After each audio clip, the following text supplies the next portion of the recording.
Assalamualaikum warahmatullahi wabarakatuh. Ada informasi terbaru terkait pernyataan dari Menteri Keuangan Sri Mulyani yang menyebut pensiunan PNS membebani negara. Rencananya, Menteri Keuangan Sri Mulyani ingin membuat reformasi baru terkait skema perubahan gaji pensiun.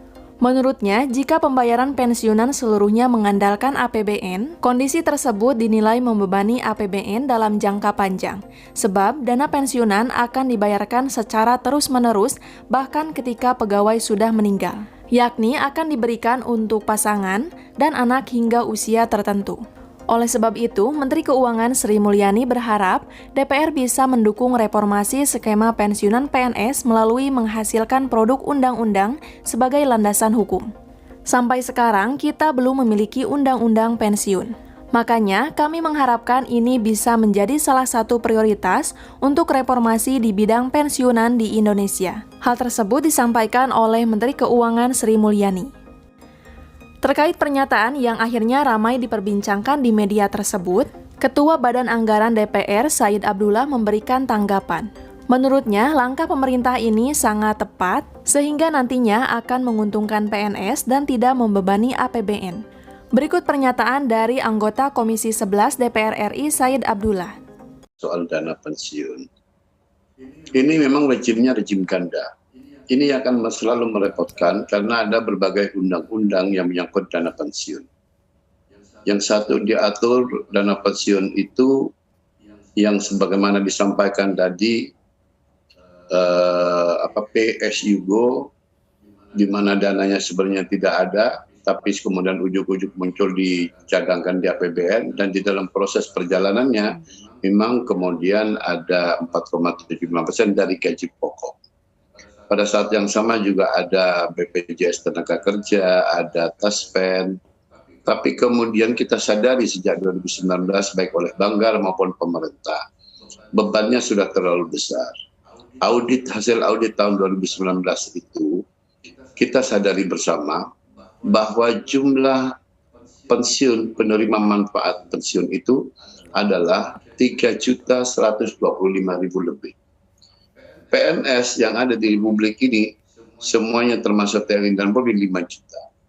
Nah, dana yang dikumpulkan baik oleh Taspen maupun Asabri, yang pertama 169T oleh Taspen dan 152 T oleh Asabri. Nah, oleh karena kemudian datang pada kesimpulan tidak bisa kalau terus-menerus PSUGO ini dipertahankan. Maka full funded yang harus diperlakukan itu demi masa depan hari tuanya para pensiunan kita nantinya. Dan kami memang sejak awal sepakat dengan pemerintah, sejak 2019 sebenarnya, supaya PSUGO itu kita tinggalkan, undang-undangnya mari kita satukan, dari 2 undang-undang yang lahir, itu kita satukan jadikan satu undang-undang. Semua yang berserakan itu kita satukan, kemudian full funded kita berlakukan. Maka nanti ketika pensiun PNS kita lebih berdaya dibanding seperti saat ini PSUGO itu hampir kalau kita dapat 4.200.000 katakanlah gaji pokoknya. Saya anggota DPR, gaji pokok saya 4.200.000. Nanti kalau saya pensiun itu tidak lebih dari 2.600.000. Ketika 2.600.000 saya harus ikut BPJS. Tidak bisa tidak, harus daftar langsung karena sudah di bawah garis kemiskinan. Nah, itu kan sudah tidak masuk akal sesungguhnya. Oleh karenanya full funded saja. Bahkan saya usulkan kepada Menteri Keuangan, full funded itu tidak bisa dari gaji pokok, dari take home pay. Kepentingannya untuk apa? Supaya yang pertama tidak membebani APBN, yang kedua terjaminnya hari tua para PNS, TNI, baik Polri, dan sebagainya. Itu yang paling penting. Baik, kalau skema fully funded karena ini untuk PNS yang baru direkrut ya, Pak Said? Nanti kita akan coba skema yang terbaik seperti apa. Apakah kemudian pendekatannya dimulai dari PNS atau kita ukur PNS yang sudah masa kerjanya 5 tahun, 10 tahun, dan 15 tahun. Tidak bisa serta-merta hanya dengan dimulai dari PNS baru. Tetap akan jebol pemerintah. Kan tidak punya kemampuan APBN menanggung 2.800 triliun. Nah, kalau kita ukur, baik yang baru 5 tahun, yang 10 tahun, kemudian yang 15 tahun, maka skemanya akan lebih meringankan APBN kita dan lebih akan menguntungkan para pensiunan kita nantinya. Baik, Pak Said. Itu yang akan kita dorong kepada pemerintah. Iya, berarti tahun depan ini sudah dipastikan atau masih dalam pembahasan, Pak? Nah, yang pertama memang undang-undangnya dulu deh. Karena undang-undangnya itu, yang khusus ASN, TNI dan Polri, itu PSYugo. Itu yang harus dirubah, tidak kita harus merombak regulasinya dulu.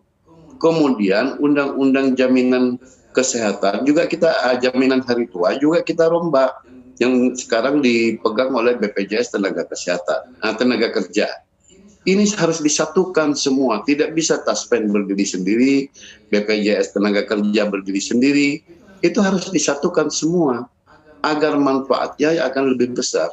Bahkan saya minta ke Menteri Keuangan agar dana-dana pensiun yang berserakan di BUMN itu juga disatukan ditangani, dihandle langsung di bawah payung pemerintah dalam satu undang-undang. Maka undang-undangnya omnibus nantinya. Tanpa merubah itu regulasi, maka tidak mungkin pemerintah langsung akan dari PSYugo ke full funded. Dampaknya Pak ke APBN dengan skema yang baru ini, Pak Said? Kalau skema yang baru itu PNS lebih berdaya. Dia bisa katakanlah kalau saya take home pay-nya 55 juta sebagai anggota DPR. Kalau full funded, maka setidaknya saya bisa terima 60%-nya.